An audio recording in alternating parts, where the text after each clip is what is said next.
Indiana khutlai paiba immigrant group singda territorial amadi political gi khudong chaba piroidabani Manipur gi puwari ga sagona duna leiraklaba lam asi kaihan ba yaroi haina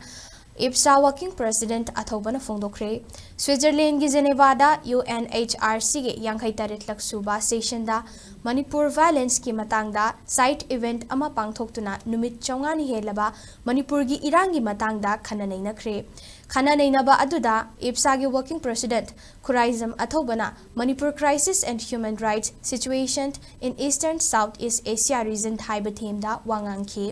Thauram aduda United Kingdom ge Aston University da visiting professor Dr. Elangbam Biswajitna moderate tauki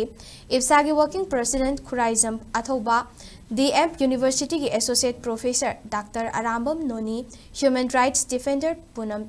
Duhotia amadi Swiss Bangladesh Women Association ge advisor Dilara Malik na sarukya ki Khuraijam Athouba na database ama present tawraduna Manipur da thokliba irang asigi haurakfom amadi masigi safu gi maramda phongdoki mahakna makha taraduna irang asigi media report khudingda kuki militant sing na Meepham sing da landarak padagi irang kansile haina report tawri maram asina chada marfu tarada kuki militant sing na thokhan bani haibe yai PS Haukipna Pauthokliba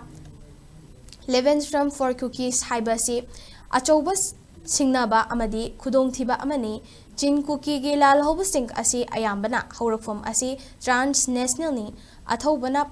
PowerPoint presentation Tauraduna Mafum Asi the Tokliba Iranga Sige video clips sing Amadi Taudok Singi photo sing Utki Maruoina cross border insurgency ethnic tension, environment degradation, drug trafficking na iranga sige haurak from oiri haina phongdoki